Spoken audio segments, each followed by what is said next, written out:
Joining us now is a financial analyst and CEO of Finance with Mukhtar Mohammed. Good morning. Thank you for joining us on TVC Breakfast. Always a pleasure. And now the financial bill, some have criticized this bill, especially this clause, and I wonder how it comes to you. Evidence of tax payment before you can operate in a bank. It's quite worrisome for some persons. Well, it's worrisome to the system itself. It's not going to be for some people. It's going to be worrisome for the system itself because I don't know what is the tax bracket, what happened to the student, what happened to the market woman, what happens to the man on the street, what happened to the financial inclusion that the banks are trying to capture those people in the rural area also. So how do they get their tax identification pin? How do you capture the informal sector, the man that drives a bike, the man that have a keke napep? I mean, I'm not against tax payment. It's good for the economy, for you. But the type of rule we're talking about tax payment, I think what the government is always interested in this tax issue is always about the revenue they can derive, not about the growth of the economy.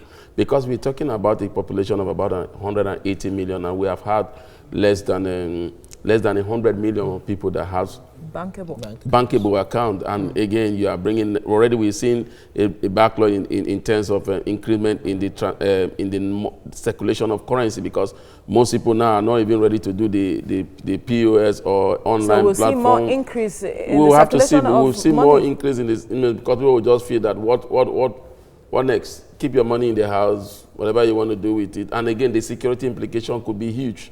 So they need to look at it and begin to look at other better alternative way of generating. But the federal government is saying that this will improve financial operations in the country. It could improve financial operation in the country, but then when you look at the holistic view of it, how do you capture the non-banking sector? You're trying to attract them. The banks are saying, look, we need to capture them. How do you capture them? They've come up with many strategies by CBN, bringing in the money, the money dealers all around. So how do you capture this? Do you say that a student that is 18 years old will start paying tax? How do you go about that? Do you think they have to come with somebody? Then somebody that is jobless, that has an account, does he have to pay tax?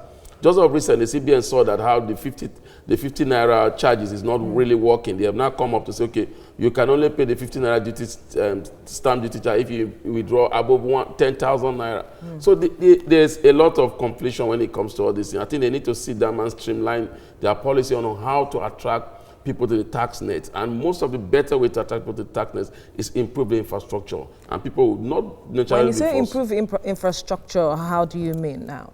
Improve the infrastructure for the people. Make it make small and medium scale enterprise. See governance. See that we have good routes. See that I can go to the banks. I can do my. But that's what the government wants to do with this. You ask, it said to whom much is given, much is expected. You ask them what have they done with the richer one. The stamp duty charge, up to date, nobody has been able to give account of how this money is being spent. Accountability is the key. Up to date. But are we as citizens ensuring that we get accountability from your point of view now? Well, citizenship, accountability comes from government. First of all, but we have a role to play in demanding that. We do have a role to play, but does the system give you that leeway? You know about the Freedom of Information Bill. Do you journalists just go in there and those things are given to you? There's a lot of process. Process is rather supposed to be something slimline. It has been signed into law, but it doesn't work like that. The government seems to be interested more or less in what they can get this time. Nobody's talking about we are going to do infrastructure in education, we are going to do this, we are going to do this, this current tax law that we are looking at now, we've not known the details of this law. We've not known what the... And it's to be signed at the end into the law. Of this month. Even the legislators, the senators, were complaining that we don't have detail of this law. It passed the first and the second reading, and what the Senate president has to tell us is that whatever the president brings to us is better for Nigeria. Wow. We have to leave it at this point. Mukhtar Mohammed, thank you for your time. Joining us now is a financial analyst and CEO of Finance with Mukhtar Mohammed. Thank you for joining us on TVC Breakfast. Now, the CBN has been talking about financial inclusion over time now, and one wonders how this is going to ensure that, and also how it would affect the ease of doing business. Well, it might not affect, it's part of the process about the ease of doing business, because in the ease of doing business, you need to pay your tax, and then it could be part of the process. But capturing the informal sector is the key driver of any economy. And the informal sector, as it stands in Nigeria, control over 60% of tax cash circulation in the system. And out of those 60% of those informal sector that are in the cash circulation system, about 90-something% of them are not captured in the bank. So now, how do you bring that? That's why the CBN looked at it, studied it, and said, okay, we need to create what we call money agents in rural area to capture most of this unbanked Nigeria, and also attract more to the banking niche. Also, that again is going to help reduce, because at the end of the day, once you know the amount of people that are banked, the amount of currency in circulation, that will help in making key economic decisions in area of inflation and growth. And all this was bad. But if you come with other strenuous conditions now, some of these people will just better keep their money than going and putting the money in the bank any longer. Because number one, it's not going to be easy for them to get a tax identification scheme. You could see that even played recently when JAM even said students should go and get just national ID card before the place was crowded.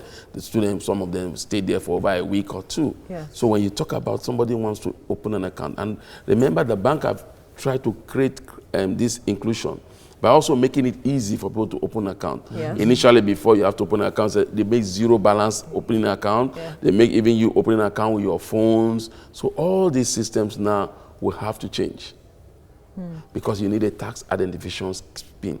And when I ask about a tax identification PIN, is it the man that is not even employed? How does he get a tax identification PIN? It does not earn money. He's still looking for a job. Yeah. So if you were to revamp this tax identification scheme, what would you do at this point? I think for now, we need to look at the tax identification scheme. In all fairness to the government, a lot of Nigerians are not paying tax. Sometimes it's not. Have we made the process easy? That is are people seeing the ones that are paying? Are they seeing what the tax is? That is where we are going to. That's where I'm going to now. We need to begin to see governance. I asked a person, I said, look, why are you not paying tax? You used to pay. And he said, look, if I pay tax, I'll still have to fix my car because the roads are bad. I don't have power, I have to buy diesel. So part of the money I'm supposed to give them for tax, which is supposed to improve my infrastructure, I use it to improve myself so that I can even have a life to live. Now, how do you say about the tax? We need to begin to, first of all, go and meet the high and mighty, like I call them. The senators, the members of the senators or the members of the House of Rep. You sometimes, even the serving minister, you see their tax clearance certificate, and you are like, what? In a year they paid, some of them paid 80,000, 50,000. Let people begin to see governance. You say I'm paying tax, and now all the way I'm driving on the way, you see a minister, or sometimes these days not even a minister, even maybe one local government chairman, local government with about five convoy. It's taxpayers' money. We need to be disciplined. We need to be prudent. People, you see, the problem is that the elite keep telling the middle class or the downtrodden, tighten your belt, and you are not seeing them tighten their own belt. You are seeing situations are hard. For them, it's very hard. For you, it's getting better. So how will this affect the economy now? Number one, the financial system is always the backbone of any economy. Once you don't get your financial system right, even all this tax and everything will not come to play. So once your financial system begins to have problem in terms of inclusion, then it's a problem. So if we don't get it right and the financial system is affected, because most people are not going to open accounts, and again, sometimes you ask yourself, what is even the benefit of even an individual having an account with a bank? Some of the benefits should be when you want to collect loan, but now when you go to collect loan, it's not accessible. The kind of thing they tell you to bring is, you are like, if that is what I need to bring, then I better don't do without it. Okay, talking about financial inclusion now, is it possible that the CBN and the federal government fashion a way to have this scheme while having financial inclusion as well? To identify those who do not have jobs, who are peasant farmers, who are market sellers, so they can be an even distribution. I think they should try. They should try to find a way, and the easier way is to go to the cooperative. Okay. What do we call it now? every association, maybe peasant farmers, even the drivers, they have their associations. Yeah. With the road transport workers, how do you capture them? Amongst the drivers or the guys that do daily, what we call daily contribution, daily, they have their money, daily income. How do you capture them? But it's not everybody that's part of the cooperative or associations. So, yeah, most of them are not part of it. But if you have, let me give you an area. In Lagos, now you have the National Union of Road Transport. They seem to be the most powerful and most organized union in terms of payment of their dues. Because if you don't pay your due, you cannot get into the motor park. And when they have their check and balances. When you capture those people, when you capture those people and let them see the benefit of what you're about to do, they will key into it. Okay. Nigerians are not difficult people. Why it's difficult for us to get the tax in? It's because people are saying we are not seeing benefit of governance. So, but the main thing they need to do is how to capture the informal sector. I and you we just see reason why we have to pay. We have to open a bank account, even if you don't have so much. They just see reason I need the bank account. I need. But the person in the rural area has not seen reason why he needs to open a bank account, because he will tell you that he can keep his money in his hand, he can go and do anything. Look at, let's give you an instant, the POS. We have to end it at this point. Thank you so much. Joining us now is a financial analyst and CEO of Finance with Mukhtar Mohammed. Thank you for joining us. Thank you. Good morning. Now, this issue brings to mind the BVN. We've been talking about technology, and one wonders, can't we use the BVN, because a lot of people have been captured? Can't the BVN be used to, for when we talk about issues of tax identification and also widening the tax net, can't we use the BVN to achieve that? That's the best way to go, because everybody that owns a bank account has a BVN. How is it the best? Because the BVM have actually reduced in terms of fraudulent practice. When you want, in terms of fraudulent practice of people owning multiple accounts using it for fraudulent practices, the BVM have been able to reduce that. Even the banking committee said so. But in trying to track the taxes that people pay, can the BVN do that? Why can't he do that? When you can put your BVN and it tells you all the account that you have in the bank, you only operate one BVN. Yeah. You only operate one BVN. Even the one they were talking, even the national identity card, they still asking for your BVM number. Yeah. That's what they use to capture you, even the national identity card, if you register for the national identity card. So that means that we can actually do things if we want to do it. Technology is there. BVM alone can even, you don't need so much. Through the BVM, you can even capture what comes into the account, various accounts, not just one account, and if the person pays tax or not. And moreover, again, it's even mandatory. Because I don't think this rule is new, unless you're saying that you want to catch it new, because it's even mandatory for you, if you run a company, to have a tax identification number before you even open a company account. Absolutely. True.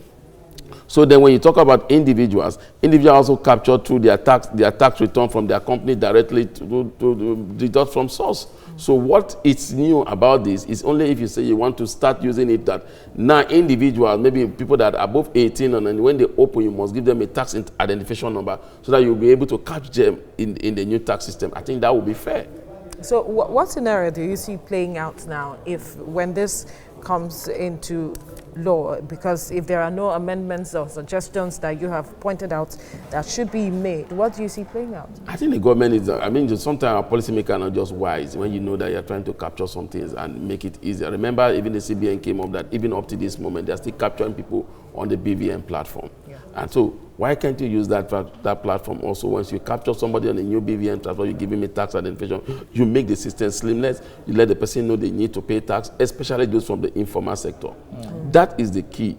That is the people that we need to begin to drive. I and you can easily go into the bank and do our transaction, but the informal sector prefer to keep their money at home. Even if that they have local people, they call them these local people to come around to collect money for them and keep those money even. You just need to go to most of all these things. Sometimes when you go to all the sheep, ram, goat, cattle, market, if you go there, there's nowhere there that they use the POS or they expect you to come with your cash.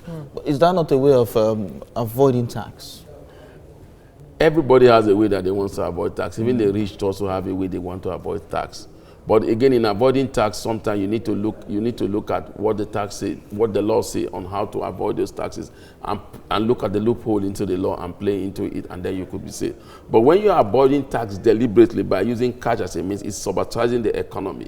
That is the challenge, because if you are avoiding tax through using the tax system or through using the law. There's a time that when the tax office takes you to the account, the law can catch up with you. And through using the tax system or through using the law, there's a time that when the tax office takes you to the account, the law can catch up with you. Perhaps this is why they came up with penalties for this. Well, has that penalty really worked? Because as far as I'm concerned, sometimes they come to you and tell you that they tell you what you have to pay.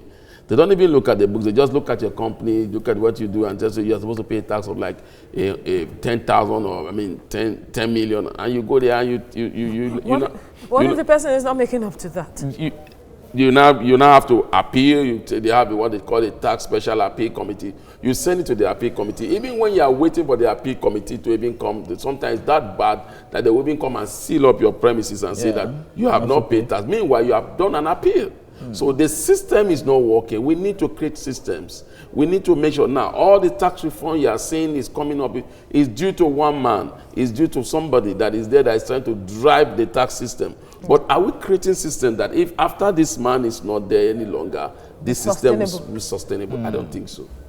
Okay, so in all of this now, you are saying the federal government should focus on the BVN itself instead of the tax card. Look, they should focus on the BVN first. Okay. It's easier to get all the tax people that are not paying their tax, people that are paying their tax, people that owns an account, people that don't know of an account by just using the BVN.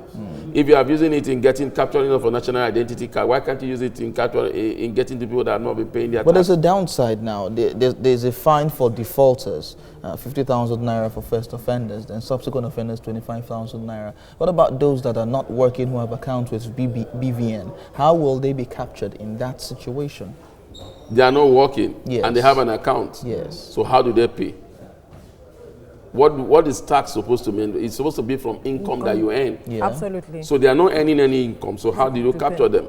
Okay. How do you give them penalty? And that's the challenge. Somebody is not having a job, so you need him. He wants to open an account. Then you said he cannot open an account unless he goes to get a tax pin. So what is his income? And you'll be surprised to know that by the time this person goes to the tax office to open to say, okay, I need a tax pin, they begin to ask him to bring other document, company registration. Which he may not have. He doesn't even, he just wants to have a bank account so that... and when he gets them, he will be charged based on the fact that he has an account. Yes. Well, we just see how these things will play out. Mukhtar Mohammed, thank you for your time.